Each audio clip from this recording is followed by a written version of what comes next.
Monsieur David. Alors je vais faire une petite intervention, mais d'abord, comme les dessins c'est mieux que les paroles, je vais vous distribuer quelque chose.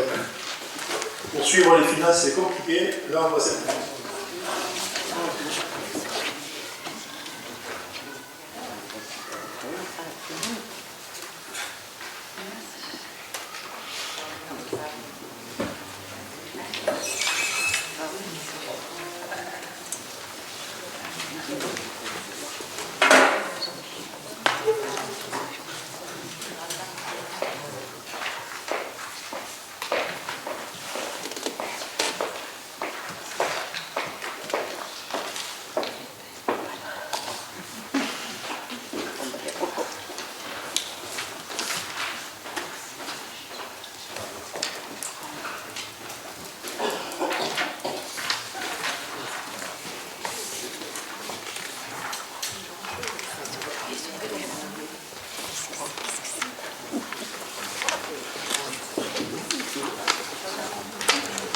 Vous faites circuler la feuille de margin, s'il vous plaît.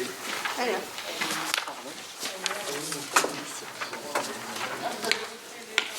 Vous avez retraité, moi j'ai détraité. Voilà, mais oui. Non, mais c'est certain. Je l'ai dit, moi. C'est un parti pris, je retraite. Chiffre sur la feuille.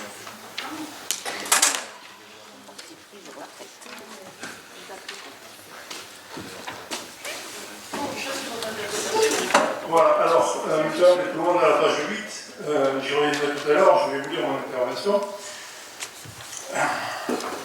Donc, pour moi, le document de VOB qu'on vient de voir, c'est une preuve irréfutable de la manipulation des données financières de la vie. En 35 ans, j'ai jamais vu ça. Alors, ça commence page 7, si vous y allez. Vous avez M. le maire de la Malaviole qui dit « du fait de la loi NOTRe », parlant des sommes dues pour la clôture du budget de l'eau. La loi NOTRe, elle y est pour rien. La loi NOTRe a simplement dit on transfère le budget annexe. Si le budget annexe est bien tenu, c'est totalement neutre financièrement. Donc ce n'est pas du fait de la loi NOTRe, c'est du fait des forces d'inscription budgétaires du budget de l'eau pour 2017, 2018 et 2019. Ensuite, le transfert du budget, on dit qu'on s'appuie sur les résultats cumulés du budget principal. C'est-à-dire qu'on a pu payer ces 1,4 million en s'appuyant sur les excédents. En fait, on les a siphonnés. On a pu s'en sortir parce qu'on a siphonné les excédents. Ça veut dire que les 10 ans d'efforts de gestion qui sont réels, ils ont été ruinés en un an. Alors maintenant on en arrive au clou du spectacle. C'est la page 8 que vous avez. À montrer dans toutes les écoles de communication et de journalisme. Comment faire passer une dette pour une épargne? Regardez bien le tableau. Vous avez la solution, madame, vous l'avez dit, vous avez retraité les données. Tout le document est retraité. Alors on a la ligne épargne brute qui est à 130 000 €. Vous le voyez? Donc ça c'est légal. C'est ça l'épargne brute. On n'a pas à la retraiter. Tout le reste c'est du blabla, de la communication. Je vous invite à prendre connaissance des définitions de l'épargne brute. C'est dépenses réelles de fonctionnement sur recettes réelles de fonctionnement. Et ça sera 130 000 € quand on aura voté le CA. Vous êtes d'accord? Oui. Donc la courbe que vous avez présentée, moi je l'ai retraitée en rouge. Oui. C'est pas la même. Comment pouvez-vous dire que l'épargne brute est positive à 1 970 000 €? Comment vous y arrivez? Ben moi j'ai trouvé. Vous avez transformé la dette de 1 472 000 € en épargne. C'est fort. C'est exceptionnel. J'ai jamais vu ça. Regardez bien le tableau. Hein. Vous additionnez vos 1 973 000 € en additionnant la dette. C'est 1 473 000 €. Moi, quand on me parle d'épargne brute, c'est de l'argent que j'ai dans la poche au 31 décembre. C'est 1,4 million. On les a dans la poche ou on les a donnés? Bien. On les a rendus. Monsieur Ladubo, ouais. J'ai pas fini. Ah, d'accord. Je suis là, je Non, j'ai pas fini. Vous répondrez si vous voulez. Ah oui. Donc, l'épargne brute de l'année, c'est 130 000 euros. Il manque une définition dans votre DOB, c'est l'épargne nette. L'épargne nette, c'est l'épargne brute moins le remboursement de la dette. La dette, vous avez dit dans ce document qu'elle était de 1,03 million. Grâce d'ailleurs au report de dette, parce que normalement c'est 1,4 million. Donc, si on est à 130 000 euros d'épargne brute et qu'on a remboursé 1,30 million de dette, on est en épargne nette de moins 900 000 euros sur 2020. C'est ça qui figurera dans le compte administratif. Alors, c'est pas tout à fait la même présentation quand même. De ce document, moi, je retiens la tentative de manipulation. Vous avez dit je retraite. En fait, l'important dans ce document, c'est les astérix et les parenthèses. Comme pour les escroqueries. Il faut regarder vite l'astérix et vite les parenthèses. Sinon, votre document, on ne le comprend pas. Alors, arrêtez de retraiter les données, ne les maltraitez pas. C'est pareil pour la dette. Vous retraitez avec la gendarmerie. C'est pareil pour tous les ratios. Ils sont tous retraités. Donc, moi, j'aurais aimé qu'on nous présente les chiffres bruts et ensuite une explication qui consiste à dire, si je l'ai compris, si on n'avait pas donné cet argent, on l'aurait. Manque de bol, on l'a donné. Donc, je suis stupéfait. J'ai jamais vu qu'on retraite un document financier comme ça. Page 9, le retraitement des données continue. La dette. Oui, non, mais vous l'avez dit. Mais pour les gens, ça ne se comprend pas, madame, il faut le comprendre. Moi, je sais ce que c'est les documents financiers. Les gens, vous leur dites on est en positif de 1,9 million, ils le croient. C'est faux. C'est faux. Alors, il faut quand même le dire, on est un conseil. Alors, je peux intervenir? J'ai pas fini. Alors, pour la dette, donc, vous avez annoncé des ratios. Je constate, bon, si on prend 12 000 habitants pour faire plaisir, ça fait 1 283 € par habitant. Donc, je ne comprends pas dans votre acte que vous ayez pu écrire 965 € par habitant, il y a quelques mois. Une baisse de... Non, là moi j'ai divisé les 16,2 millions par 12 000 habitants, on arrive à 1 350 € par habitant. Et pour le budget principal, 15,4 millions divisé par 12 000 habitants, ça fait 1 283 € par habitant.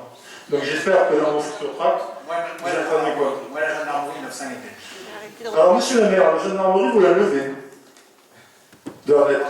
Vous la retraitez. Pourquoi? Parce qu'on est remboursé à 300 et quelques mille € par an. Faux. Le remboursement de loyer de la gendarmerie est inférieur au coût de la gendarmerie chaque année. Oui, de 40 000 €. Non, il y a aussi les impôts fonciers à hauteur de 5 000 €, plus entretien. Donc on est au moins à moins 100 000 € par an sur la gendarmerie. Alors vous êtes un peu gonflé dans le lever de la dette. Parce que depuis des années, la gendarmerie c'est un contrat de 30 ans. Moins 100 000 € sur 30 ans, ça fait 3 millions d'euros à la fin. Donc il faut arrêter. Arrêter de retraiter.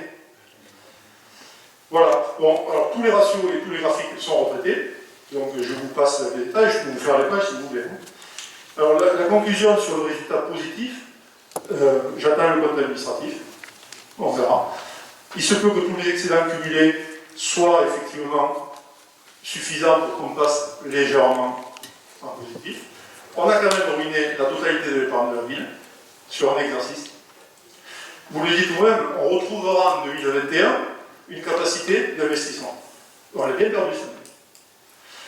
Voilà. Bon, c'est que le DOB. On attend le compte administratif. Sur la structure du document, le DOB, bon, il commence page 16 en fait. Parce que tout le reste, c'est les structures nationales, etc. On y apprend, à partir de la page 16, on n'apprend pas grand-chose de nouveau. Comme vous l'avez annoncé, la dotation de l'aglo passe à 473 000 €. Elle était de 967 000 € en 2018. Voilà. Et puis le catalogue des grands projets se résume à la réflexion des règles. Alors, par rapport aux 30 axes que j'ai entendus tout à l'heure de la part de tous les maires adjoints, je ne sais pas comment on doit financer ces 30 axes qui sont tous été déclarés prioritaires par chacun d'entre vous. Je crois qu'il va falloir un petit peu travailler. On est prêt à travailler en commission. Par contre, de grâce, arrêtez de retraiter les données. Bien, donc je vais laisser la parole à Madame Malaviol. Madame Malaviol, et après Monsieur. Alors, ce document, c'est un document d'orientation budgétaire. C'est un document politique. Et sur ce document... Alors, on peut mentir. Non, on ne ment pas. Si j'avais menti, je n'aurais pas dit sans arrêt que l'on retraite de l'eau, qu'on retraite... Donc j'ai clairement annoncé que l'on retraitait. Si on veut avoir un suivi sur plusieurs années d'une courbe, on ne peut pas, on peut faire la courbe comme vous l'avez faite, avec l'incident majeur qu'il y a eu en 2020, mais on peut aussi retraiter et faire une courbe beaucoup plus lissée.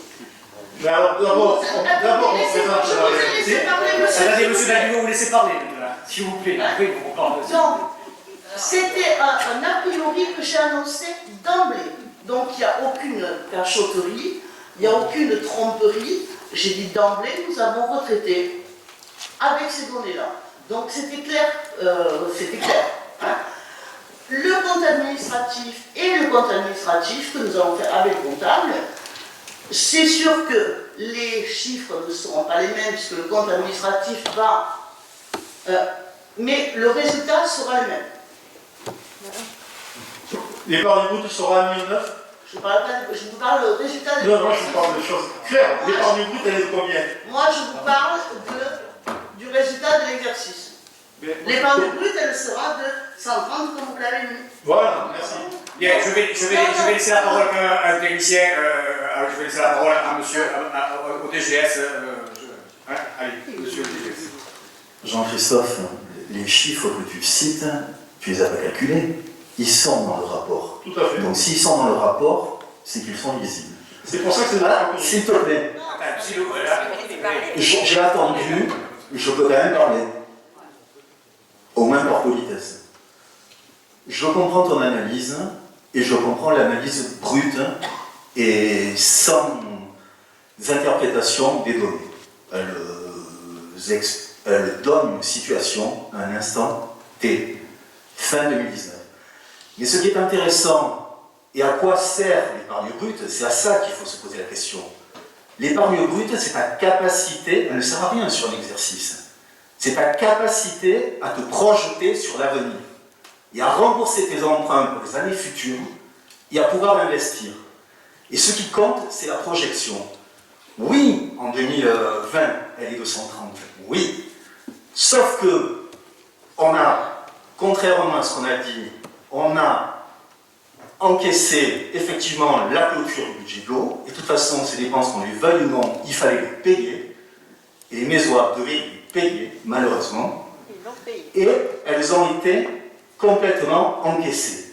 Ce qui n'est pas dit dans l'épargne brute, c'est que l'épargne brute de l'année ne tient pas compte du résultat. Ça veut dire que, bon, on veut bien tenir compte de 1,4 million de dépenses, mais par contre, il y a 1,3 million de résultats qu'on a et qui les paye. Non, on ne tient pas compte. Donc, on montre un résultat déséquilibré. Pourquoi on retraite d'1,4 million? On retraite simplement d'1,4 million parce qu'on veut l'épargne qui te permet de te projeter dans l'avenir. Et contrairement à ce qui a été dit, quand on retraite cette épargne d'1,4 million, et c'est l'épargne qu'on retrouve dès 2021, elle permet de porter les investissements et de continuer au même rythme, et voire un meilleur rythme qu'avant. Quant au montant des investissements, je pense 2020, malgré la crise, malgré les élections, et malgré tout, et malgré le Covid, et malgré la clôture de l'eau, ils ont quand même été de 2,5 millions, avec l'effort des services, et le travail des services également pour protéger des travaux en régie. Moi, ce qui m'intéresse, et ce qui doit intéresser les gens, c'est pas uniquement une épargne, ça sert à quoi une épargne sur année? À rien. L'épargne, elle sert à se projeter, et la projection, elle se fait en retraitant, parce que c'est ça qui donne la vraie capacité de la commune. Voilà, j'en ai terminé. Oui, alors, je comprends tout à fait ça, et j'en suis bien conscient. Le problème, c'est qu'on commence d'abord par dire, nous sommes à 130 000 euros d'épargne brute, et après, on retraite. Là, vous faites le contraire. Vous dites, on est en positif de 1,9 million. Donc, quelqu'un qui, comme moi, connaît les finances, ça ne va pas lui faire mal, mais pour la totalité des Mésois, ils vont croire qu'il y a 1,9 million d'épargne. Non, mais toi, tu le sais, mais c'est pas comme ça que ça marche. Quand on annonce, On a clôturé un exercice avec 1,9 million d'épargne brute. Encore une fois, moi, l'épargne, c'est ce que j'ai dans la poche. C'est pas une dette de 1,4 million que je transforme en épargne. Je l'entends. Voilà. Moi, si je peux me permettre un dernier mot, et je ne dirai pas plus, il y a deux manières de voir les choses. Soit on les voit avec pessimisme, soit on voit la capacité qu'a la commune pour l'avenir, et aujourd'hui elle a retrouvé sa capacité pour l'avenir. Après, on devra faire face à une crise qui est difficile pour tout le monde, et je pense que la commune a besoin de regarder sur l'avenir. Mais ça n'empêche pas de dire la vérité. Ça n'empêche pas de dire la vérité. C'est la vérité. Non, la vérité, c'est d'abord, on a eu un accident, on est à 130 000, et l'an prochain, on sera à 1,9 million. Mais cette année, on est à 130 000, on doit dire la vérité. Point. Et on est un autofinancement négatif. Même si ça ne sert à rien, moi j'estime que la vérité, ça sert. Très bien. On continue. Merci. Bien, autre intervention. Monsieur Grain. Oui, monsieur le maire, je ne vais pas revenir sur les taux d'imposition, mais vous connaissez ma position. Par contre, comme il faut aller, je dirais, dans le positif, je voudrais vous faire une proposition. J'ai constaté que parmi les emprunts dont nous supportons des annuités de remboursement, il y en a 5 qui ont été souscrits en 2015 et 2014, avec des taux d'intérêt pour les uns supérieurs à 2%, pour d'autres supérieurs à 3%, et on a entendu parler de taux pratiquement négatifs. Alors, 5 emprunts qui sont renégociables, enfin du moins qui sont remboursables par anticipation. Je proposerai donc que la ville négocie un emprunt pour rembourser ces 5-là, de façon à profiter de taux faibles, et ainsi améliorer la situation de la dette de la ville. Monsieur Grain, c'est un coup. C'est un coup. C'est prévu, je ne sais pas si on parle des mêmes emprunts, mais c'est prévu. Bon, mais je suis heureux de l'apprendre. Très bien. Autre intervention. Autre intervention, Madame Silva. Au vu de ce que nous avons pu découvrir concernant la gestion financière de la ville, je pense notamment à la gestion du budget de l'eau, vous comprendrez que nous sommes assez méfiants. Sans compte administratif, il est difficile pour nous de vous suivre sur ce DOB. Vous pouvez nous dire ce que vous voulez, nous ne sommes pas en mesure de vérifier vos dires. Les chiffres présentés dans le rapport d'orientation budgétaire dans la partie contexte financier sous le libellé compte administratif 2020 mettent en évidence ce que nous avions dénoncé dans une vidéo de mois de mai concernant la situation financière de la ville. Cette vidéo, M. Dalbigo dénonçait la réalité des chiffres. Cette vidéo vous avait irrité, attirant M. Dalbigo les foudres de votre équipe allant jusqu'à l'attaquer personnellement. Mais aujourd'hui, votre rapport met en évidence ce que nous avions mis au grand jour. La ville de Metz a dû absorber sur son budget 2020 1,4 million d'euros de clôture du budget de l'eau. Voyant son épargne brute passer de 2,1 millions en 2019 à 130 000 euros en 2020. Un endettement par habitant à 1 305 euros par habitant, alors que votre programme mensonger de campagne indiquait 965 euros par habitant. Les investissements de 2020 étaient, comme nous l'avions dénoncé, déplorables, avec un reste à réaliser de 2019 de 861 045 euros sur les 2,5 millions d'euros que vous annonciez, soit réellement un investissement sur 2020 de 1,3 million d'euros. Vous avez pour le budget 2020 mis la ville dans une situation financière inquiétante. Et aujourd'hui, vous continuez dans le mensonge et la manipulation des chiffres. Et oui, tel un magicien, vous transformez nos dépenses en épargne. Incroyable. Il va falloir m'expliquer votre tour de magie, ça m'intéresse pour mes propres finances. Je dépense 1,4 million d'euros de clôture du budget de l'eau et cela se transforme en épargne brute. Waouh! Que doit-on comprendre? Vous nous présentez un tableau en page 8 avec des si nous n'avions pas eu de clôture du budget de l'eau, nous aurions une capacité d'épargne brute de 1,9 million, alors qu'en réalité elle est que de 130 000 euros. De qui se moque-t-on? C'est inadmissible et inacceptable. Ce genre de manipulation, monsieur le maire, vous voulez l'apaisement, nous aussi. Alors changez de méthode et vous verrez, les choses seront plus apaisées. Dans votre DOB, rien de très intéressant, sensiblement celui de 2020, avec un taux d'imposition sans augmentation, mais comme chaque année, une augmentation de base foncière, une attribution de compensation de la SAM identique à 2020, où l'on peut faire remarquer que nous avons perdu 429 000 euros depuis 2017, mais a perdu 48% de sa compensation, alors que cette a seulement perdu 11% malgré tous les transferts. Pour rappel, 10% des recettes fiscales de l'AGO sur les recettes de Metz, et Metz ne perçoit que 3%. Vous nous faites encore une manipulation des chiffres en page 17 concernant l'encours de la dette. Vous nous dites que le capital restant de tout budget confondu au 1er janvier 2021 est de 16,2 millions d'euros. Pour mémoire, elle était de 17,8 millions d'euros en 2020. Vous oubliez volontairement de dire qu'en 2020, l'encours de la dette, tout budget confondu, était de 16, voilà, retraité. Effectivement, oui, en fait c'est ça, vous retraitez tout. Voilà.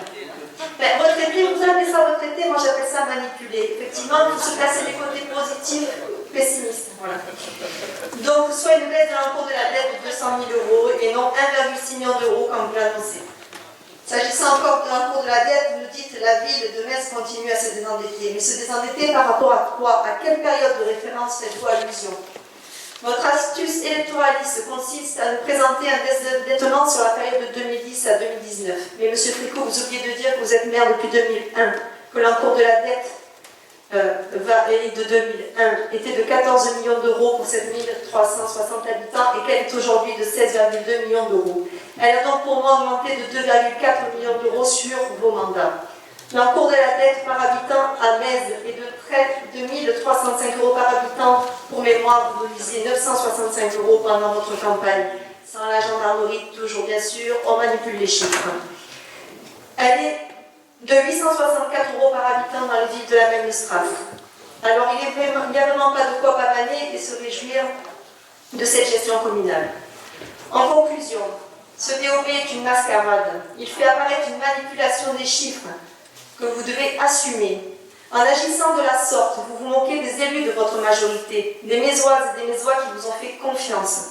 Nous réclamons de la transparence, de la vérité sur les chiffres et non de la manipulation et de la communication huilée. Je vois que les sujets sérieux et importants de la commune n'intéressent pas les élus de votre majorité qui font un peu de divertissement pour éloigner les gens du sujet quand même qui est important. On jugera.